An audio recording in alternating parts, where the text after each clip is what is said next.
بسم اللہ الرحمن الرحیم الحمد للہ رب العالمین والعاقبۃ للمتقین والصلاة والسلام علی اشرف الانبیاء والمرسلین ومن تبعهم باحسان وایمان الی یوم الدین وبعد۔ سورۃ البقرہ آیت نمبر 278 278۔ اعوذ باللہ من الشیطان الرجیم، یا ایھا الذین آمنوا اتقوا اللہ، اے ایمان والو اللہ سے ڈرو، اللہ کا تقوی اختیار کرو۔ وَذَرُوا مَا بَقِيَ مِنَ الرِّبَا، اور چھوڑ دو جو باقی ہے سود سے، ان کنتم مؤمنین، اگر تم مومن ہو۔ اس سے پہلی آیت میں اللہ تعالیٰ نے ایمان اور عمل صالح کا حوالہ دیا، اور سود کی قباحت کے بعد ایمان اور عمل صالح کا نماز قائم کرنا اور زکوٰۃ ادا کرنا، یہ ذکر اس لیے کیا گیا جیسے کہ پہلے بیان ہوا کہ سود کا لین دین یہ ایمان کے، عمل صالح کے اور نماز اور زکوٰۃ کے بالکل منافی ہے۔ جو شخص اللہ پر، رسول پر، آخرت کے دن پر، کتابوں پر، فرشتوں پر، تقدیر پر ایمان رکھتا ہے، اس کے لائق ہی نہیں ہے کہ وہ سود کا کوئی کام کرے یا سود میں ملوث ہو کسی بھی طرح سے۔ تو اگر کسی کو اس کے ایمان نے اس سے نہ روکا، جو کہ بہت بڑا گناہ ہے، تو پھر اس کو اپنے ایمان کی فکر کرنی چاہیے۔ اب اگر کسی نے ایمان کے معاملے میں اپنے آپ کو خبردار کیا اور آگاہ ہو گیا اور اس نے سود چھوڑنے کا عہد کر لیا، عزم کر لیا، جبکہ اس کے پاس اللہ کی طرف سے نصیحت آ گئی، تو اس نے کہا کہ میں سود چھوڑ دوں گا، تو پھر اب سود کے جو معاملات اس کے بکھرے ہوئے ہیں، یا سود جہاں اس نے دیا یا جہاں سے وہ لے رہا ہے، یا جو سود کا پیسہ اس کے پاس ہے، اس کا اب کیا کرے؟ تو اللہ تعالیٰ نے یہ فرمایا کہ اے ایمان والو، تم اللہ کا تقوی اختیار کرو، اللہ سے بچو، یعنی اللہ کے غصے اور ناراضگی سے بچو، اللہ کے احکامات پر عمل کر کے، اور اللہ تعالیٰ نے جن چیزوں سے منع کیا ان سے رک کر۔ یہاں اس آیت میں بھی سب سے پہلے ایمان کا ریفرنس دیا گیا، یعنی اگر مومن ہو تو یہ کام کرو، اور چونکہ یہ سود کے متعلق ہے اور سود بہت بڑا گناہ، کبیرہ گناہ ہے، تو اللہ تعالیٰ نے اس آیت کی ابتدا بھی یا ایھا الذین آمنوا سے کی، یعنی ایمان کا ریفرنس دیا، اور اس کا اختتام بھی ان کنتم مؤمنین، یعنی ایمان پر ہی کیا۔ اول اور آخر ایمان پر اس لیے اللہ تعالیٰ نے اس آیت کا ذکر کیا، اول اور آخر ایمان کا ذکر اس لیے کیا اس آیت میں کہ کسی بھی طرح کوئی صورت ہی نہیں ہے کہ کوئی بندہ ایمان والا ہو اور وہ سود کی طرف متوجہ بھی ہو۔ اس کا کام کرنا، سود میں ملوث ہونا، لین دین کرنا، یہ تو بہت دور کی بات ہے، کسی ایمان والے کے لیے یہ لائق ہی نہیں ہے کہ سوچے بھی ایسا۔ تو کہا کہ اے ایمان والو، اللہ تعالیٰ سے بچو، اللہ تعالیٰ سے ڈرو۔ وَذَرُوا مَا بَقِيَ، اور چھوڑ دو جو کچھ باقی ہے سود میں سے، یعنی جب تم لوگوں کسی نے ایمان کی وجہ سے سود چھوڑنے کا فیصلہ کر لیا، اب اس نے کسی کو سود دے رکھا ہے، مثال کے طور پر اس نے 50,000 دے رکھا ہے، اور اس نے 60,000 اب تک واپس لے چکا ہے، لیکن ابھی بھی سود باقی ہے، تو پھر اس کے لیے حکم یہ ہے کہ اب وہ مزید کوئی پیسہ اس بندے سے نہ لے جس کو اس نے قرض دیا تھا، اور اس سے سود اب لے رہا ہے، تو وہ اب جو باقی رہ گیا سود وہ چھوڑ دے اگر سود ہے تو۔ لیکن اگر اس نے 50,000 دیا اور ابھی تک 50,000 اس کو واپس نہیں ملا، تو وہ اپنا 50,000 لے سکتا ہے، وہ لے لے گا، لیکن باقی جو اس کے اوپر سود ہے وہ اس کے لیے حرام ہے، اس کو فوراً چھوڑ دینا چاہیے۔ اسی سے اہل علم نے یہ استدلال کیا کہ اگر کوئی شخص بینک میں پیسے رکھواتا تھا اور اس پر سود چڑھتا گیا، یا وہ بینک کی نوکری کرتا تھا سود پر مبنی، پھر اس کو بعد میں پتہ چلا، پہلے اس کو پتہ نہیں تھا کہ یہ حرام ہے، پھر اس کو پتہ چلا، تو اب وہ ان پیسوں کا کیا کرے؟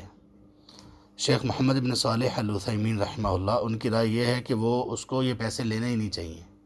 بینک سے یہ پیسے لینے ہی نہیں چاہیے۔ اور جب ان سے یہ کہا گیا کہ کچھ علماء یہ کہتے ہیں کہ وہ پیسے بینک کو دیں گے تو وہ خرابی میں اور غلط جگہ پر ہی استعمال کریں گے، اللہ کی نافرمانی میں ہی استعمال کریں گے، تو اس سے بہتر یہ ہے کہ وہ پیسے لے لیے جائیں سود کے، خود نہ خرچ کیے جائیں، کسی اور کو دے دیا جائیں یا فلاح عامہ کے کاموں میں لگا دیا جائیں، جیسے روڈز وغیرہ کی تعمیر ہے، سڑکیں بنانا، پبلک واش روم بنا دینا، مساجد کے واش روم بنا دینا وغیرہ، تو ان پر خرچ کر لیا جائیں، بینک میں نہ چھوڑے جائیں، کیونکہ بینک کو تقویت ملے گی۔ تو شیخ محمد بن صالح العثیمین رحمہ اللہ کہتے ہیں کہ اگر یہی بات ہوتی تو اللہ تعالیٰ قرآن میں وَذَرُوا مَا بَقِيَ مِنَ الرِّبَا نہ کہتے، ذَرُوا مَا بَقِيَ مِنَ الرِّبَا کہ جو تمہارا سود ہے وہ بس چھوڑ دو، یہ نہ کہتے۔ تو تب بھی تو ایسا تھا، یہ کہا جا سکتا تھا کہ مشرکین سے، جن مسلمانوں نے مشرکین سے سود لینا ہے، ان سے وہ جو سود بنتا ہے وہ تو لے لیں واپس، کہیں وہ مسلمانوں کے خلاف تیاری میں استعمال نہ کریں۔ تو وہ کہتے ہیں کہ اللہ تعالیٰ نے یہ نہیں کہا، بلکہ اللہ نے کہا کہ بس چھوڑ دو، جو باقی ہے سود چھوڑ دو۔ تو ان کی رائے یہ ہے کہ جو کچھ بینکوں میں پڑا ہوا ہے، جیسا بھی پیسہ ہے، سب کچھ وہیں کا وہیں چھوڑ دیا جائے، اور اگر کسی نے اس سے پہلے لے لیا ہے اور اگر کسی نے جانتے بوجھتے ہوئے لیا پھر تو بڑا کام خراب ہے، لیکن اگر کسی کے علم میں نہیں تھا تو وہ وہیں پر چھوڑ دے۔ اس کے برعکس دوسری رائے اہل علم کی، زیادہ تر اہل علم کی رائے یہ ہے کہ بینک کو دینے کی بجائے وہ پیسے لے لیے جائیں اور اس کو فلاح عامہ کے کاموں میں استعمال کر لیا جائے، آدمی خود اپنے لیے استعمال نہ کرے، کیونکہ وہ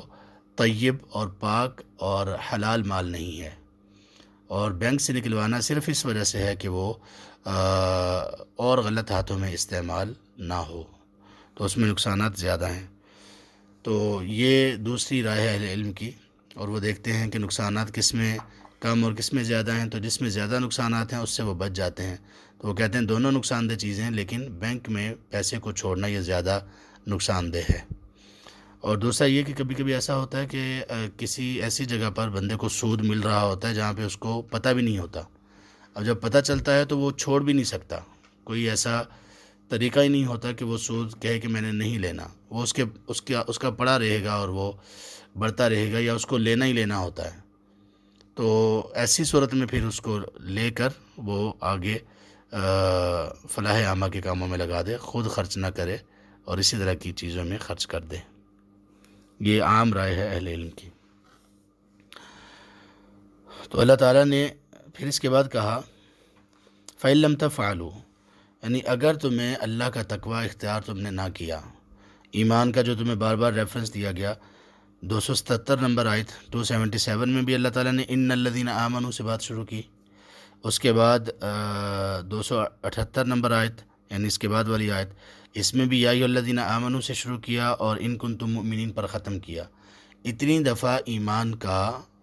حوالہ دینے کے بعد اگر پھر بھی تم لوگ باز نہیں آتے تو پھر اللہ نے کیا کہا فَإِن لَّمْ تَفْعَلُوا، سو اگر تم نے نہ کیا، یعنی سود کے معاملے میں اللہ کا تقوی اختیار تم نے نہ کیا، سود کو نہ چھوڑا، تو پھر اب کیا ہے فَأْذَنُوا بِحَرْبٍ مِّنَ اللَّهِ وَرَسُولِهِ، تو بس تیار ہو جاؤ، آگاہ ہو جاؤ جنگ کے لیے اللہ اور اس کے رسول سے۔ یعنی اگر تمہیں ابھی بھی سمجھ نہیں آئی اور ابھی بھی تم تیار نہیں ہو سود چھوڑنے کے لیے اور سود کا کام چھوڑنے کے لیے، جبکہ اتنی دفعہ تمہیں ایمان کا ریفرنس دے دیا گیا ہے، تو پھر سمجھ لو کہ تم لوگ اللہ اور اس کے رسول کے خلاف میدان جنگ میں ہو۔ یعنی تصور یہ کرنا چاہیے کہ تم لوگوں کے پاس ہتھیار ہیں، تلواریں ہیں اس وقت کے دور میں، یا آج کے دور میں تمہارے پاس آج کے موجودہ ویپن ہیں، اور تم کس کے مقابلے کے لیے نکلے ہو، کس سے جنگ کرنے نکلے ہو؟ اللہ اور اس کے رسول کے ساتھ۔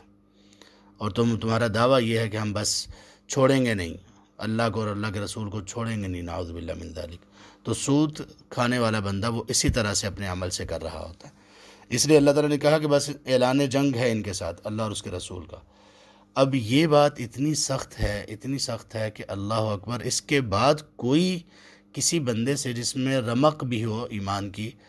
تصور نہیں کیا جا سکتا کہ وہ اس کے بعد بھی سود کے ساتھ معاملہ کرے، لیکن جو اس کے باوجود نہیں رکا تو پھر اب وہ اللہ اور اس کے رسول کے ساتھ جنگ میں کیا انجام ہوگا اس کا؟ دنیا اگر اس کی گزر بھی گئی تو آخرت بڑی مشکل ہو جائے گی۔ اور کچھ مفسرین نے اس کی تفسیر یہ کی کہ قیامت کے دن اس بندے کے ہاتھ میں ہتھیار پکڑایا جائے گا، اسلحہ پکڑایا جائے گا اور کہا جائے گا چلو لڑو اب اللہ اور اس کے رسول کے خلاف۔ تو قیامت کے دن وہ کیا کرے گا؟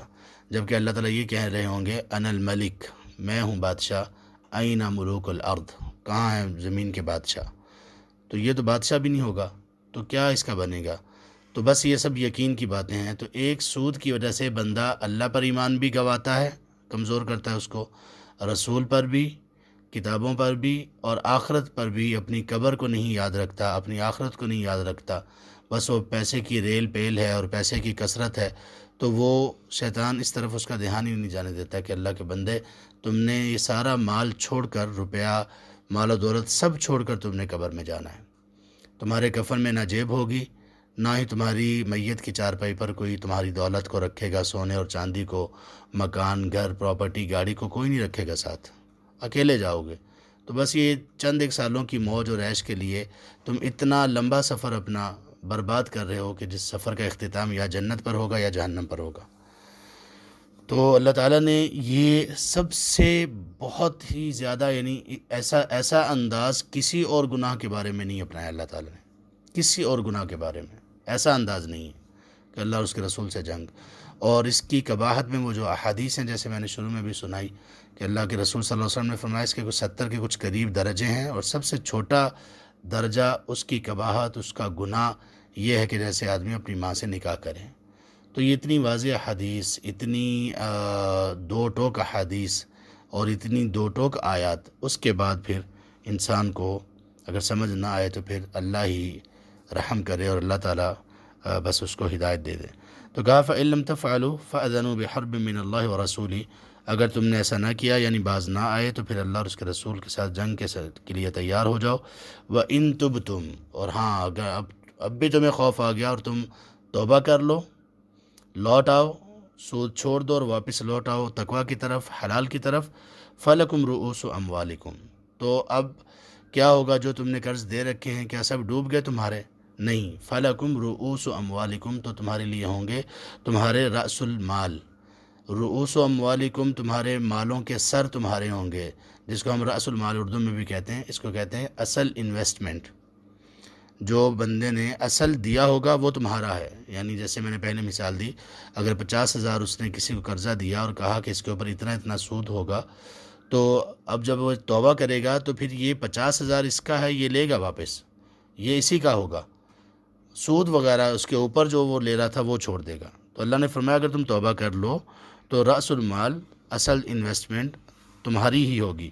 لا تظلمون، نہ تم ظلم کرو گے، اور ولا تظلمون، نہ تم پر ظلم کیا جائے گا. یہاں پہ ظلم نہیں کرو گے، اس ظلم سے مراد ہے کہ تم دوسرے سے، جس کو تم نے قرض دیا اس سے سود نہیں لو گے. اگر سود لو گے تو یہ ظلم ہے، تو تم سود چھوڑ دو گے تو تم ظلم نہیں کرو گے.